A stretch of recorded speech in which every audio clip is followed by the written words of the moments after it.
mlango wa 7, wa 8, wa 9, wa 10, kutoka humo ndani. Lo jamani, shika penseli yako na karatasi na kila kitu tayari, kwa kuwa ninaamini Bwana atatupa wakati mzuri sana. Sasa tuna nini? Paulo anamtukuza na kumweka mahali pake Bwana Yesu.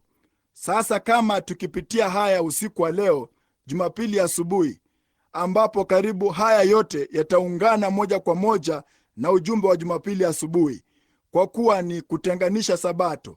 Hilo ni swali kubwa miongoni mwa Wasabato siku hizi. Nami ningewaalika nyote mje Jumapili asubuhi, kwa kuwa ni ipi iliyo sahihi, Jumamosi ama Jumapili kwa kuabudu?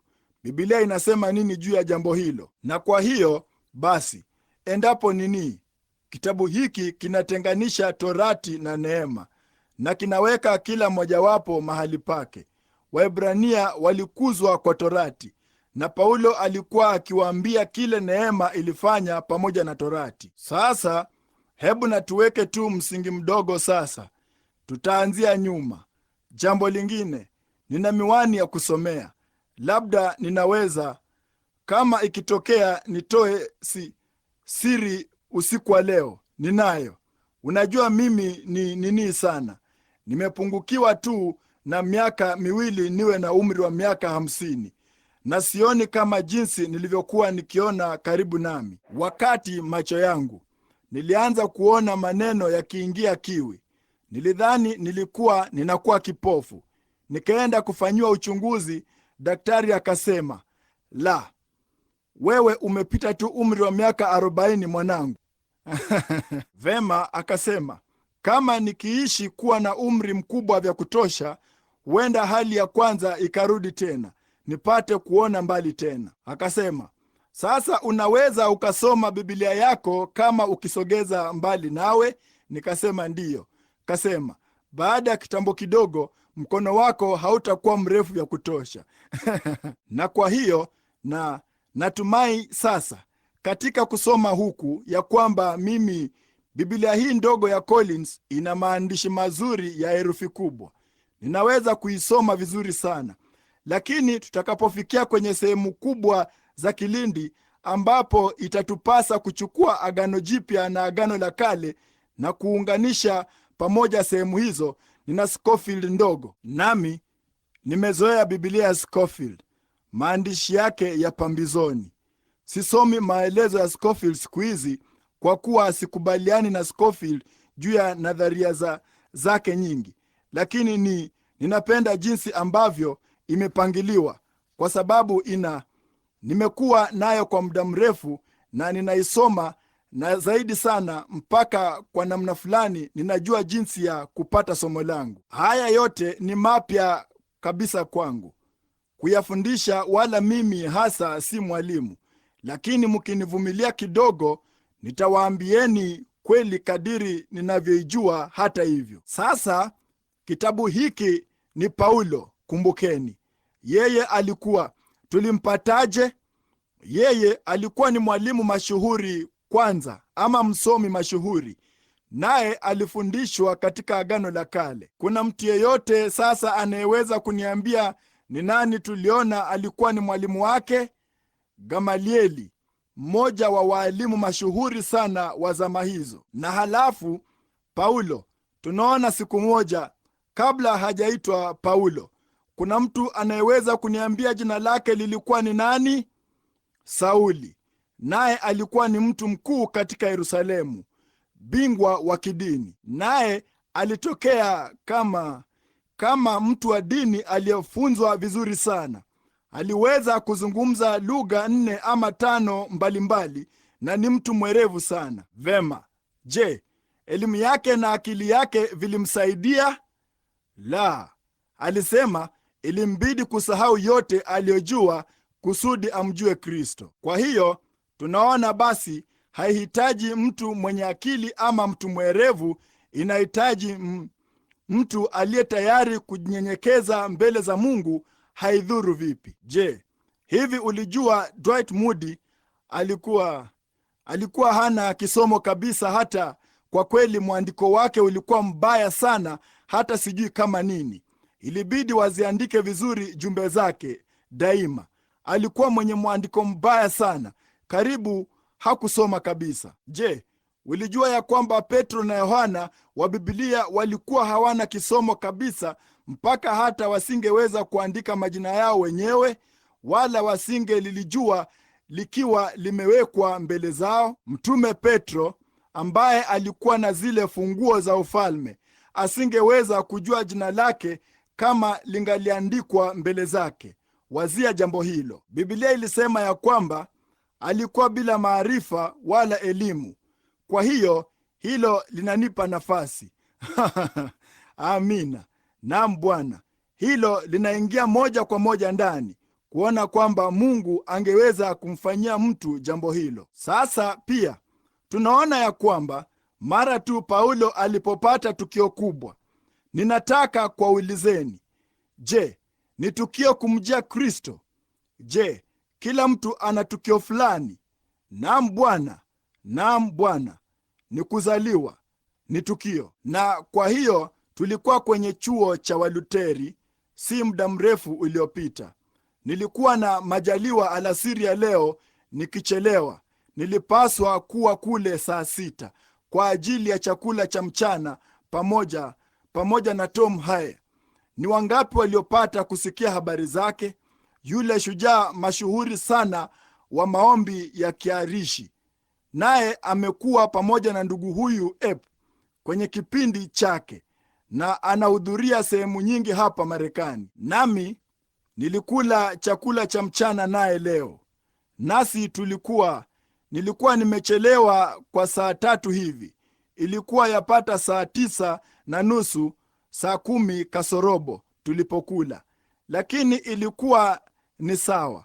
Nasi tulikuwa tukizungumzia juu ya mambo haya, juu ya jinsi ambavyo Yesu Kristo ndiye kichwa cha mambo yote. Sasa wakati Paulo alipotambua jambo hili, alipata ujuzi huu, na ndipo kabla hajalikubali tukio hili, halina budi lichunguzwe kwa Biblia. Nasi tunaona ya kwamba yeye aliondoka akaenda katika taifa lingine, na huko akakaa kwa muda wa miaka 3 akiyachunguza maandiko kuona kama tukio lake lilikuwa ni la kweli. Sasa tunatambua ya kwamba alikuwa na jambo zito la kukabiliana nalo. Ilibidi arudi na kuliambia kanisa lake watu wote mambo yale aliyokuwa akiyatenda mabaya yalikuwa ni ya kweli. Je, ilikubidi kufanya kitu kama hicho? Hakika karibu wote walifanya vivyo hivyo. Ilibidi kurudi nyuma na kusema, hao watu tuliowaita watakatifu wanaojivingirisha, tumekuja kutambua walikuwa wakisema kweli. Unaona, jambo ndilo hilo. Ilibidi tu tugeuke, na mambo yale ambayo tuliyachukia hapo nyuma sasa tunayapenda. Ni kuongoka. Jambo geni. Nilifanya tamshi hilo la watakatifu wanaojivingirisha. Hakuna kitu kama hicho, hakuna kitu kama hicho. Lakini wanawaita watu namna hiyo, watu wa utakatifu. Lakini hakuna watakatifu wanaojivingirisha. Hakuna kitu kama hicho. Hakuna taarifa ya kanisa lolote lililopata kuandikishwa namna hiyo. Kadiri niwezavyo kuona mimi, kati ya madhehebu 960 na kitu mbalimbali, hakuna dhehebu kama mtakatifu anayejivingirisha. Ni jina tu ambalo Ibilisi alilibandika kwa kanisa. Lakini wanawaita hao katika siku hizo. Ni wangapi wanaojua kile walichoitwa katika siku za Paulo? Wazushi. Unajua maana ya mzushi? Mwenda wazimu. Ni wenda wazimu. Kwa hiyo ni afadhali mara moja niitwe mtakatifu anayejivingirisha kuliko mzushi. Nawe je? Kwa hiyo kama waliitwa hivyo na wakafurahi, na Yesu alisema kwamba tufanye nini juu ya jambo hilo? Alisema, furahini na kushangilia sana, kwa kuwa thawabu yenu ni kubwa mbinguni, kwa kuwa ndivyo walivyowaudhi manabii waliokuwa mbele yenu. Walifanya jambo hilo. Akasema kunini? Shangilieni mno. Chochote cha mno ni kilichoinuliwa juu sana, chenye furaha sana. Nao wanafunzi walipohesabiwa wanastahili kuchukua shutuma za jina la Yesu, walifurahi kwa furaha kuu ya kwamba waliweza kuchukua shutuma za jina lake. Na siku hizi, watu wengi siku hizi, kama ingetokea waitwe mtakatifu anayejivingirisha, wangeona soni. Jamani, labda nilikosea kwa kuanzia, lakini wao walifurahia jambo hilo. Lo jamani, kulichukua jina hilo. Na sasa katika karne ya pili waliwaita misalaba migongoni. Hapo ndipo Wakristo walipokuwa wakibeba msalaba mgongoni mwao kuonyesha ya kwamba walisulubiwa pamoja na Kristo. Wanawaita misalaba migongoni. Sasa ninajua Wakatoliki wanajiita hivyo, bali hilo halikuwa ni kanisa Katoliki. Lilikuwa ni kanisa la Kiprotestanti. Kabla halijaitwa kanisa la Kiprotestanti, halikuwa likipinga chochote ila dhambi. Sababu ya kuitwa kanisa la Kiprotestanti siku hizi ni kwa sababu lilipinga fundisho la sharti la Kikatoliki. Lakini nini? Hilo lingali lilikuwa halijafanyika dhehebu wakati huo, wakati walipoitwa msalaba mgongoni. Hebu chukua tu historia ya Josephus na waandishi wengine na Babiloni 2 kilichoandikwa na Hislop na kadhalika, nawe utaona ya kwamba hiyo ni kweli, ya kwamba hawakuwa ni kanisa. Kanisa la kwanza lililowahi kuunda dhehebu lilikuwa ni kanisa Katoliki, yapata miaka 300 kwenye kipindi cha wale mitume wa mwisho. Yapata miaka 300 baadaye kanisa Katoliki liliunda dhehebu. Ndipo mateso yakaanza na kuwalazimu watu kuingia katika kanisa Katoliki, nao waliunganisha kanisa na serikali. Hiyo ilikuwa ni baada ya kile kilichoitwa kuongoka kwa Konstantino kutoka upagani akaingia Ukatoliki. Lakini kama mtu yeyote alipata kusoma historia yake, yeye hakuwa ameongoka mambo yale aliyofanya. Lo jamani, jambo pekee alilopata kufanya la kidini lilikuwa ni kuweka msalaba kwenye kanisa la Mtakatifu Sofia. Hilo ndilo jambo pekee alilopata kufanya, kujifanya hata yeye ni wa kidini. Alikuwa mwovu, bali wao wanakuita huko ni kuongoka kwake. Karibu kunalingana na baadhi ya kunakoitwa kuongoka kwa siku hizi. Sasa lakini tunaona wakati Paulo alipoongoka na akapata tukio hili halisi, yeye aligeuzwa kabisa. Na unajua kuongoka maana yake ni kugeuzwa. Unaenda upande huu kisha unageuka na kuanza kurudi hivi. Naam Bwana, ni kugeuka, kupinduka kabisa. Naye Paulo mara alipoongoka, kabla hajaweza kamwe kulifanya tukio lake, sasa yeye alikuwa na tukio la ajabu. Sasa ninaamini wakati unapomkubali Kristo kama tu mwokozi wako binafsi ni tukio. Ninaamini furaha ya kujua dhambi yako imesamehewa kuna uchangamsha tu moyo wako kupindukia. Lakini basi wakati Roho Mtakatifu mbarikiwa anaposhuka, hilo ni tukio. Huko ni kuzaliwa upya ambako kamwe hutasahau. Unakuwa mtoto wa Mungu, na hicho ndicho kinachosababisha jambo hilo. Unajuaje jambo hilo, ndugu Branham? Sasa haya ni masomo ya kufundisha. Watu wengi wa Methodisti wanajaribu kusema walipiga makelele walipompata. Vema, hilo ni sawa. Kama ulimpata na ukapiga makelele, sawa. Ati kwa sababu ulipiga makelele haikuwa ni ishara ya kwamba ulimpata, maana wengi walipiga makelele wala hawakumpata. Wapentekoste walisema walinena kwa lugha walimpata. Hilo ni sawa. Kama ulinena kwa lugha na ukampata, sawa, bali ungaliweza kunena kwa lugha na bado usimpate. Kwa hiyo unaona, hata hivyo ni tukio la kupita toka mautini kuingia uzimani.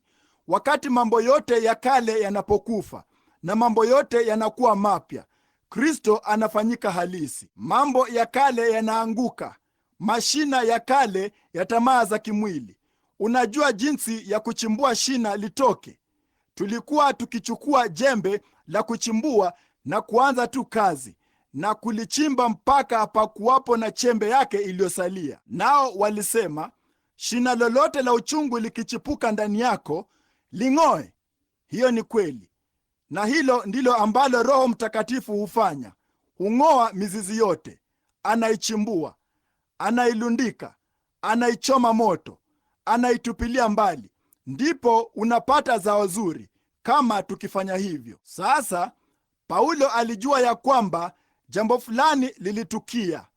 Kwa hiyo anashuka kurudi kwenda huko Arabuni, na huko anachunguza kwa miaka 3 manabii wote wa Agano la Kale jinsi walivyotabiri, naye akaja kupata kuona ya kwamba ilikuwa ni kweli tu. Sasa linganisha hilo na siku hizi. Unaona, juu ya tukio hili tulilokuwa nalo hapa kwenye kanisa hili dogo la nyota ya asubuhi ikitokea kule, ile nuru kuu iliyoshuka ambayo ingetabiri na kuonyesha mambo yatakayotukia. Mwajua, hilo ni ajabu sana, lakini ndugu yangu mhudumu aliniambia lilikuwa ni la Ibilisi, wala mimi nisingeweza kufahamu jambo hilo. Kwa hiyo sikusema neno juu yake mpaka usiku mmoja. Kulikuwako na tukio lililotukia huko Green Mill, Indiana, wakati malaika wa Bwana alipokuja akitembea sakafuni na akasimama pale na kulithibitisha jambo hilo kwa maandiko. Ndipo hilo likawasha moto, ndipo ukaanza kusambaa. Na si zaidi ya Jumapili iliyopita tuliona alama zisizokosea za Yesu Kristo, ambaye anaweza kumchukua mtu ambaye hajatembea wala hakunini. Neva yake ya mlingano imekwisha, wakati akina Mayo na madaktari walio bora sana waliposema imekwisha maisha. Naye ameketi akiwa kipofu, akasimama na akatoka jengoni, akisukuma kiti chake cha magurudumu na kushuka kwenye vipandio. Angeweza kutembea na kuona kama mtu mwingine yeyote. Hiyo inaonyesha ni nguvu za Bwana Yesu aliyefufuka. Hilo hapo ni yeye yule jana, leo na hata milele. Hivyo basi sisi si ni kundi lililo na furaha usiku wa leo, tukijua ya kwamba Mungu amethibitisha tukio hili kuu tulilonalo, tukilinganishwa na Biblia yake na pamoja na hizo ahadi. Kwa hiyo inatupasa kuwa na furaha sana. Nasi tunatambua basi ya kwamba katika mlango wa pili tunaona hatupaswi kuacha mambo haya, hatupaswi kutoyajali mambo haya, tunapaswa kuyashikilia sana mambo haya. Basi tutapataje kupona tusipoujali wokovu mkuu kama huu? Tutafanya nini kwa kuzingatia neno la Mungu tutakaposimama hukumuni? Huwezi kusema mimi sikujua vinginevyo. Lo, nam, ulijua vema. Sasa ndugu Branham angeweza kuwa alikosea, hiyo ni kweli, bali Mungu hana makosa, neno lake halijakosea. Na hebu wazia tu juu ya jambo lile lile, Biblia ambayo wakati mmoja ilikuwa hai katika mitume, wanaishi tena. Lo, jina la Bwana lihimidiwe. Ninapowazia ya kwamba nina umri wa miaka 40 nikikaribia 50 na siku za ujana wangu zimekwisha na kadhalika, kujua ya kwamba tangu nilipokuwa mvulana mdogo ya kwamba nilikuwa na ahadi hii iliyobarikiwa, nami nimeitangaza kwa ndugu zangu na dada zangu, na kuona kabisa maelfu wale waliotoka gizani, kujua ya kwamba tunaenda kwenye makazi yetu ya milele kwa waliobarikiwa. Na kama maskani hii iliyo ya dunia hii ikiharibiwa kabla sijamaliza kuhubiri, kuna moja inayoingojea huko ng'ambo kwa ajili yake. Haleluya! Kujua ya kwamba kuna idadi kubwa ya watu wanaoketi hapa ambao kama wangeacha maisha haya sasa hivi, kabla hatujaweza kupeleka miili yao kwa mzishi, wangekuwa katika ule mwili wa utukufu huko ng'ambo, wakifurahi pamoja na watakatifu wa Mungu, wakiwa tayari katika uwepo wa Mungu, wapate kuishi milele, wakiwa na thibitisho kamilifu kabisa kwamba ni jambo halisi. Amina. Lo, hilo lingemfanya mpresbiteri kupiga makelele. waliyapiga Jumapili, sivyo? Hao watu walikuwa ni Wapresbiteri. Bila shaka wangepiga kuanzia hilo. Lo, si ajabu watu wanashikwa na mhemuko. Mbona kama ukishikwa na mhemuko kutokana na kupiga mpira ama kutupa mmoja uingie kwenye kikapu, ni zaidi sana vipi itakufanya ushikwe na mhemuko kujua ya kwamba umepita toka mautini ukaingia uzimani, ya kwamba wewe ni kiumbe kipya katika Kristo. Unajua hilo kulingana na vile roho yako inavyokuongoza mbali na kijicho na hila na uadui na mambo yote ya dunia, na moyo wako daima umeelekea kwa Kristo. Hayo ndiyo makusudio yako. Hayo tu ndiyo unayofikiria niani mwako, moyoni mwako, siku nzima na usiku kucha. Unapoenda kitandani kulala usiku na kuweka mikono yako nyuma yako namna hii, na unalala tu pale na kumsifu mpaka unashikwa na usingizi.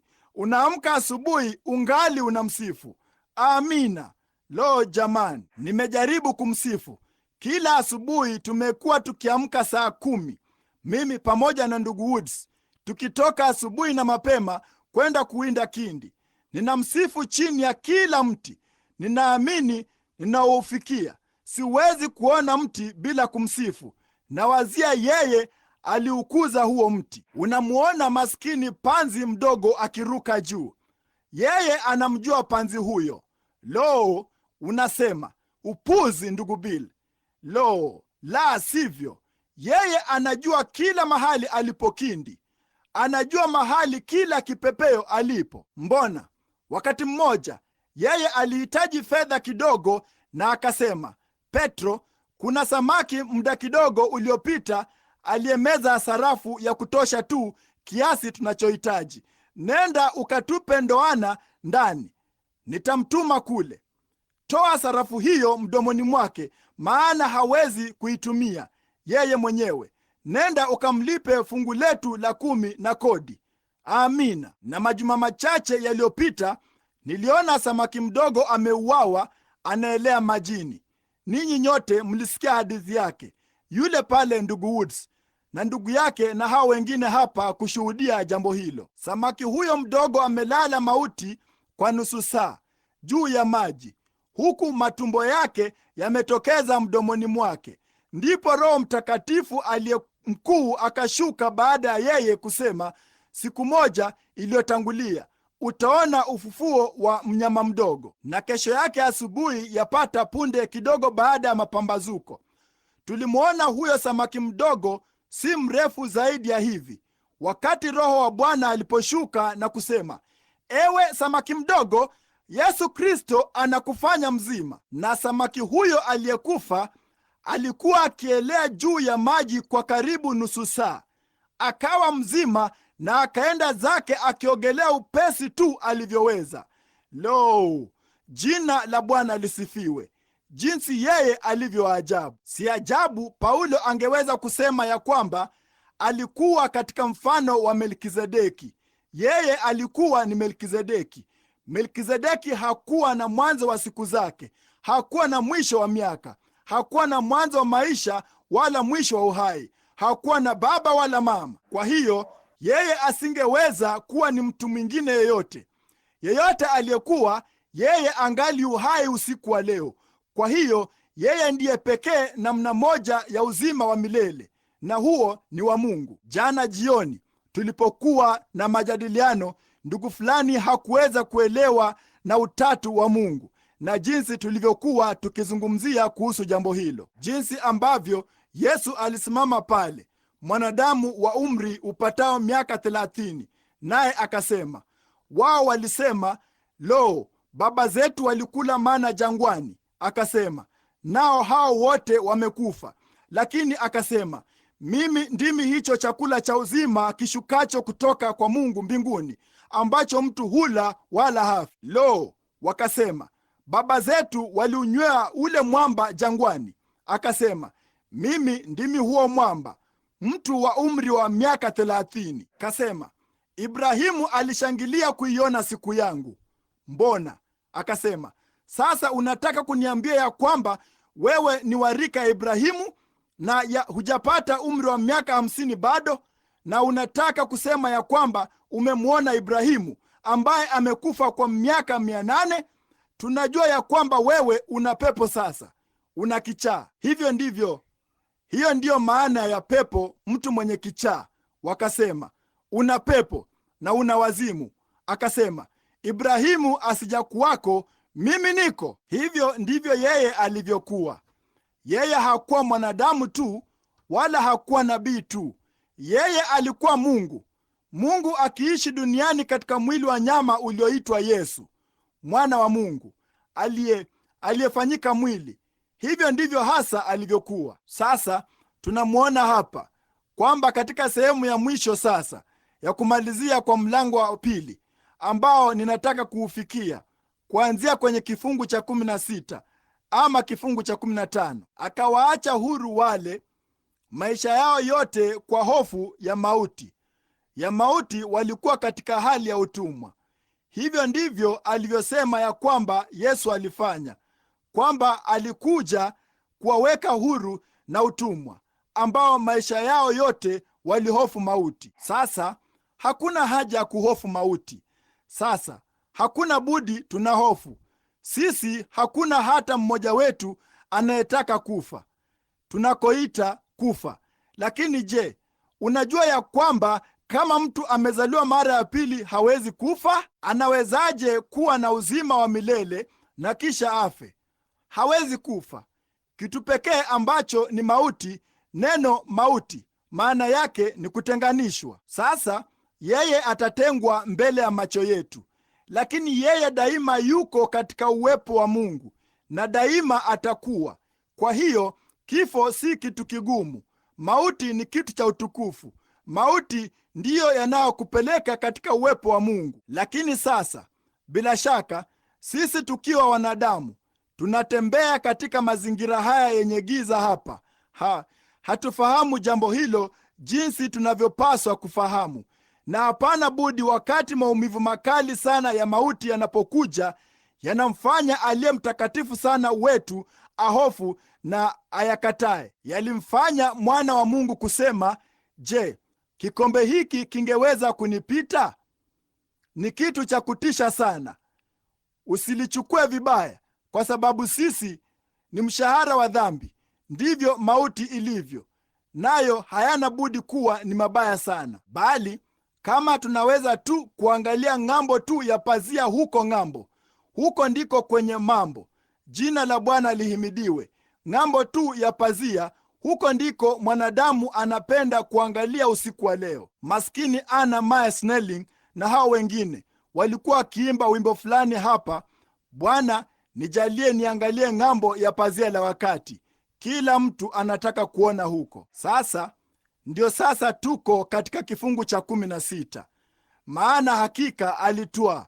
Maana ni hakika hajitwalii asili ya malaika, ila atwaa asili ya mzao wa Ibrahimu.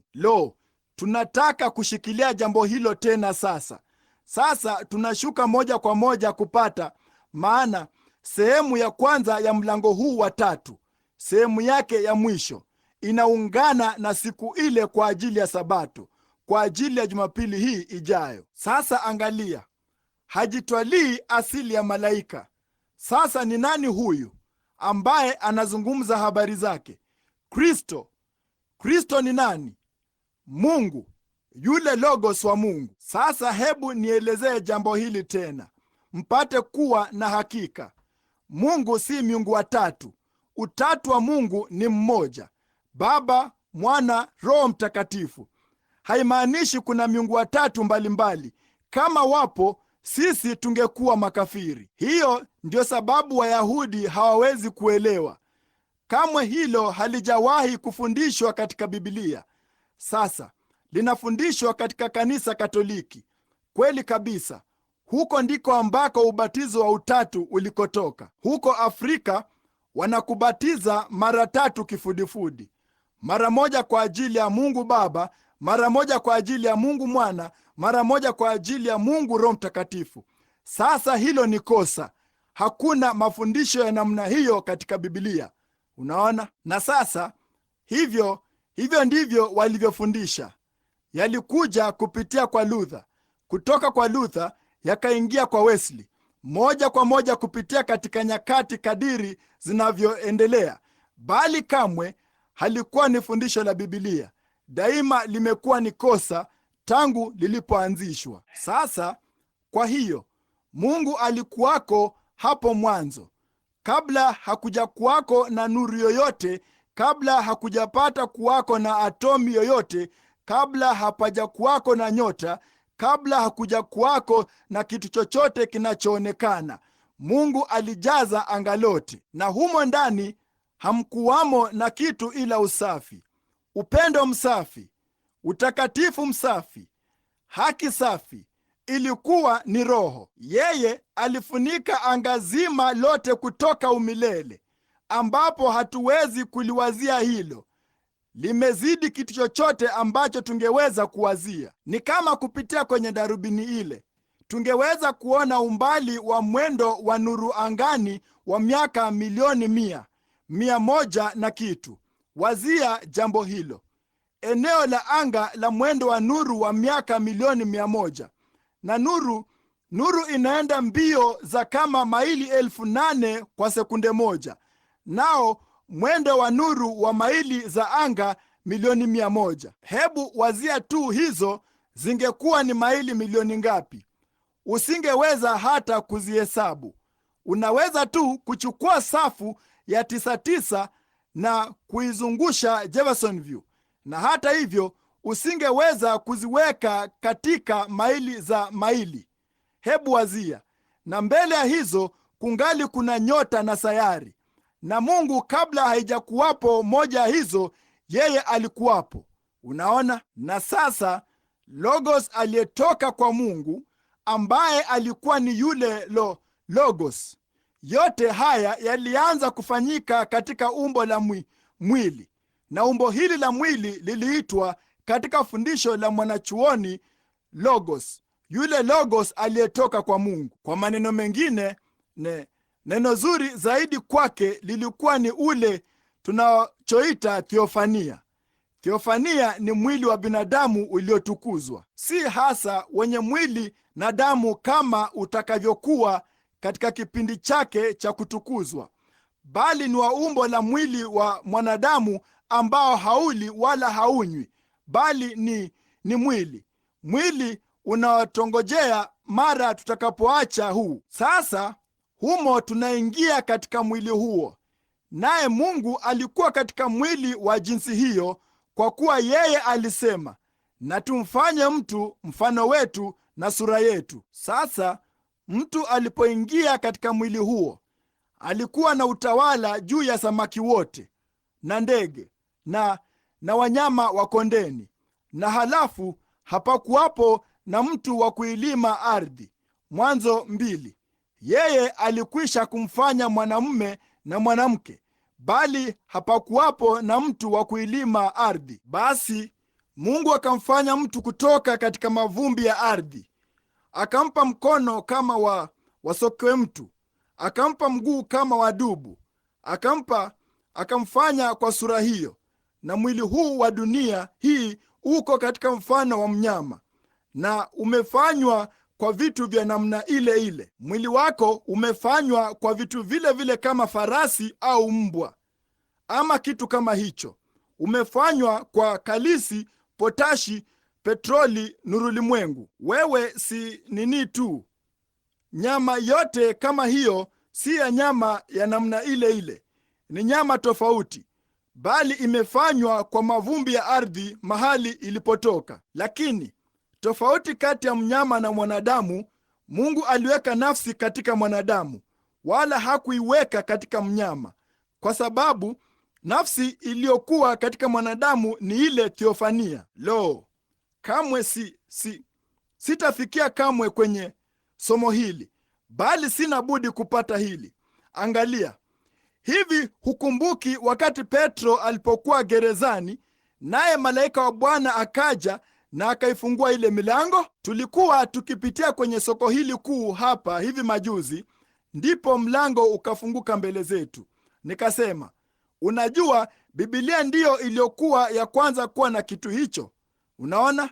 Sasa mlango unajifungua wenyewe. Ndipo wakati Petro alipotoka akipita karibu na wale walinzi, walikuwa vipofu kwake. Alipita mlinzi wa ndani, mlinzi wa nje, akatoka barazani, akapita ukutani, akatoka akaingia barabarani.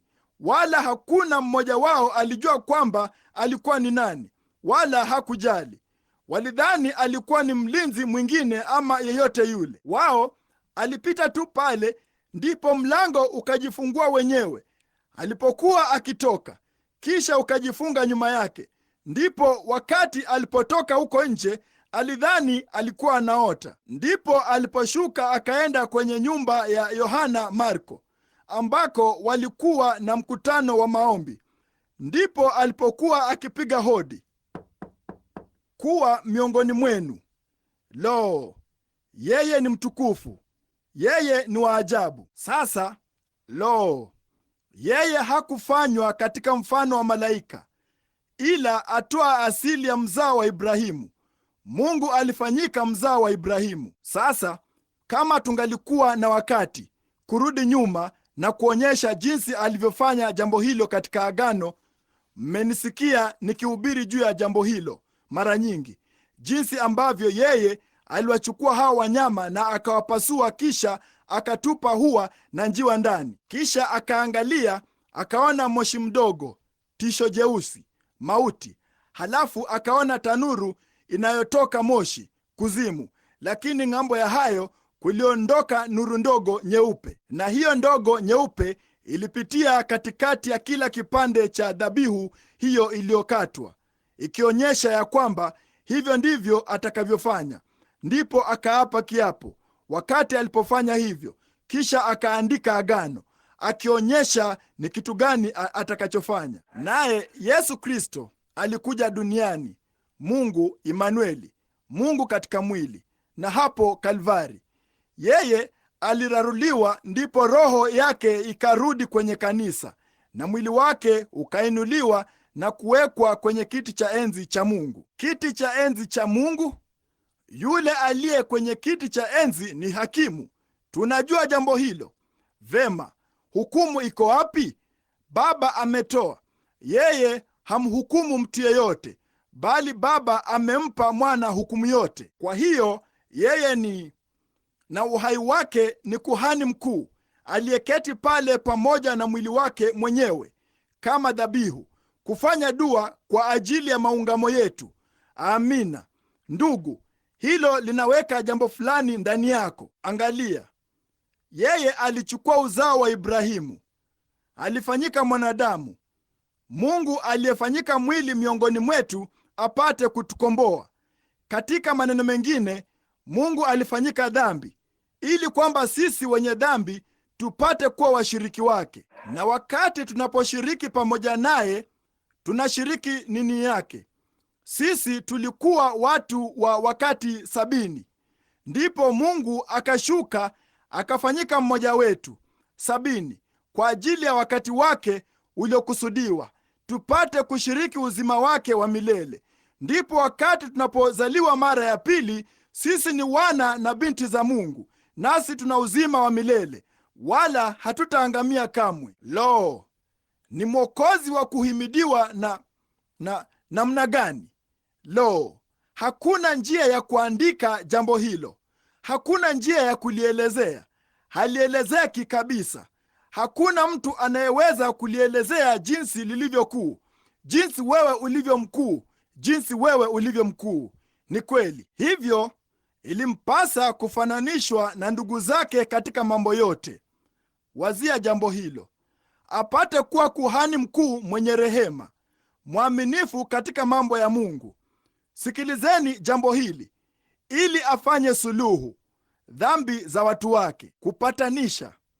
Sasa Mungu akijua haki, ilibidi afanyike asiye na haki, apate kuhisi jinsi ilivyokuwa mwenye dhambi, apate kurudi akafanye upatanisho kwa njia ya upatanisho, na apate kuwarehemu watu. Kifungu kinachofuata, sikilizeni hicho hapa: Na kwa kuwa mwenyewe aliteswa, Mungu asingeweza kuteseka katika roho. Ilibidi afanyike mwili, apate kusikia uchungu wa magonjwa, apate kusikia jaribio la tamaa mbaya, kusikia jaribio la kupungukiwa, kusikia jaribio la njaa, kusikia nguvu za mauti, apate kutwaa juu yake jukumu la kusimama mbele ya Roho, Yehova mkuu, yule Roho, si mwanadamu, Roho, kufanya upatanisho kwa ajili ya maisha haya. Basi Yesu alichukua hayo kusudi apate kutupatanisha, kwa maana anajua jinsi hali ya mambo ilivyo. Unapokuwa mgonjwa, yeye anajua unavyojisikia. Unapojaribiwa, yeye anajua unavyojisikia. Sasa je, umepata kuona wakati tunapompigia kura rais?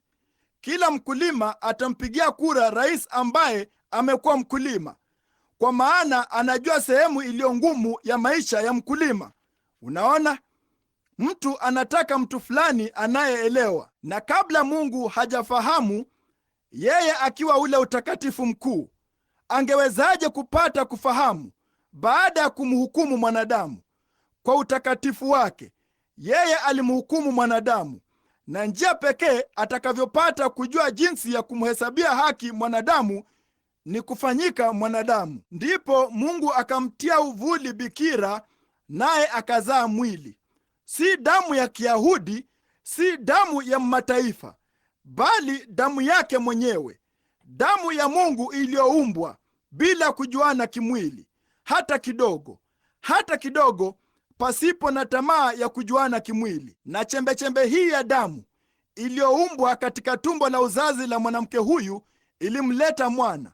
Na wakati alipokuwa akibatizwa na Yohana Mbatizaji, Yohana alisema, ninashuhudia kuona Roho wa Mungu kama hua akishuka na kukaa juu yake. Si ajabu Yesu aliweza kusema ya kwamba mamlaka yote ya mbinguni na duniani yamewekwa mkononi mwangu.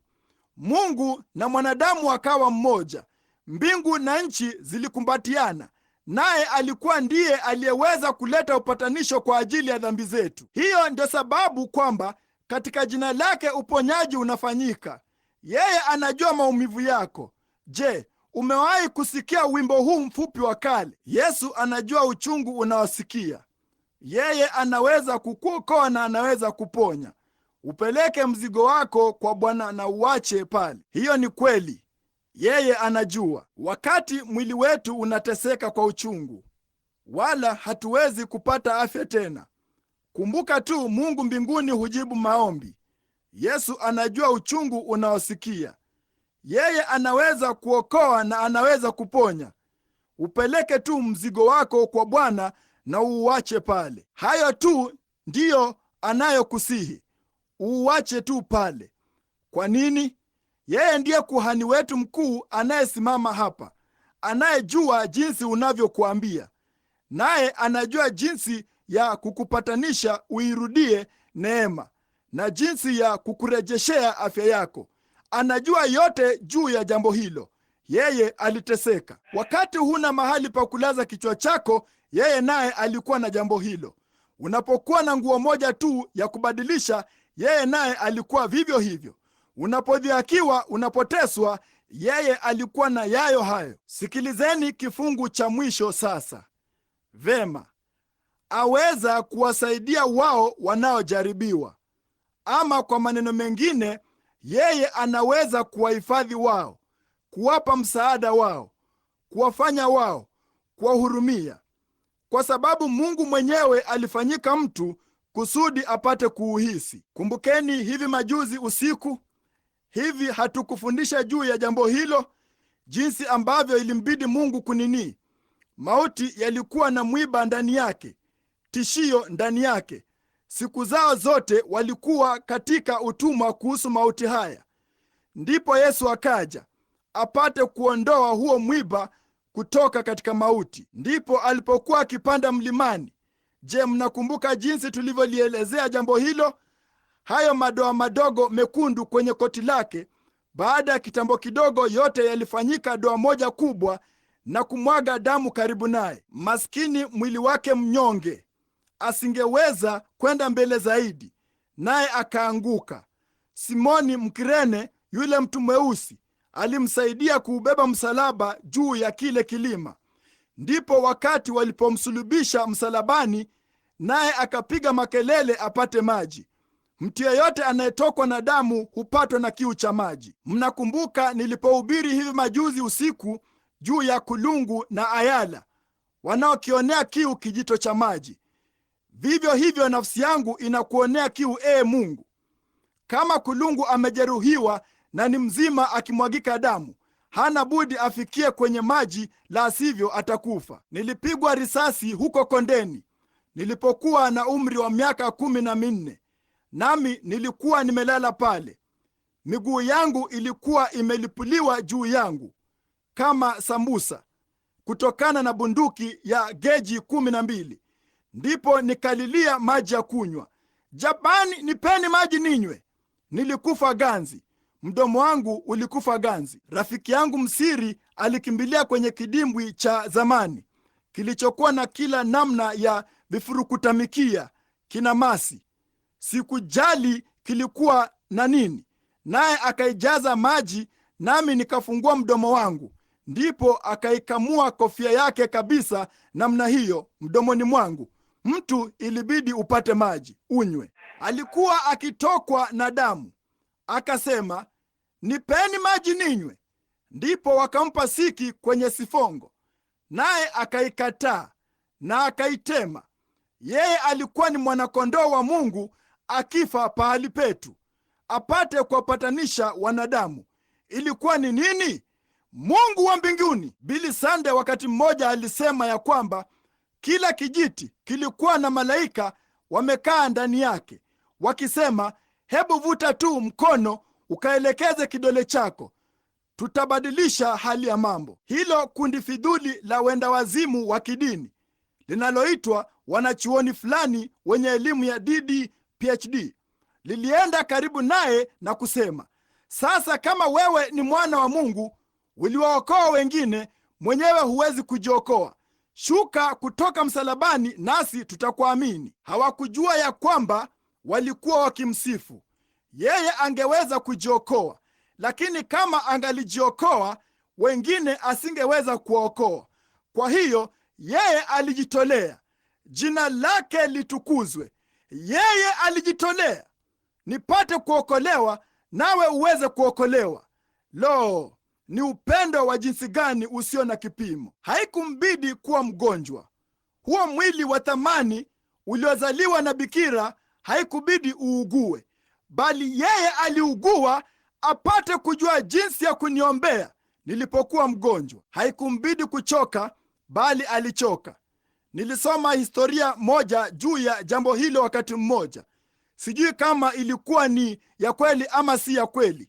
Wakati alipomfufua yule mvulana kutoka kule Naini, kutoka kwa wafu, yeye aliketi juu ya mwamba na kuugua kwa kuumwa na kichwa, maana ilibidi achukuliane na magonjwa yetu. Ilibidi azichukue dhambi zetu, na pale yeye akafa. Na pale Kalvari, wakati yule nyuki wa kale na mauti alimdunga moja kwa moja mwiba wake. Kila mtu anajua nyuki anapodunga kwa mwiba wake hawezi kuchoma tena. Wakati nyuki anaporuka ama mdudu yeyote anayedunga, wakati anapodunga mwiba wake, yeye huung'oa huo mwiba. Yeye angali ni nyuki, bali hana mwiba. Jambo pekee analoweza kufanya ni kuvuma na kupiga makelele chungu nzima. Hilo ndilo jambo pekee mauti yanayoweza kumfanyia mwamini, ni kupiga makelele sana. Lakini haleluya, jina la Bwana litukuzwe. Yeye aliuchukua mwiba huo wa mauti katika mwili wake mwenyewe. Imanueli alifanya hivyo, akafufuka tena katika siku ya tatu, akautoa huo mwiba mwilini mwake. Naye ni asiyepatikana na mauti usiku wa leo, na Roho wake yumo kwenye jengo hili, naye anajidhibitisha kwamba yuko hai miongoni mwetu. Huyo ni Masihi wetu, huyo ni Mwokozi wetu aliyetukuzwa.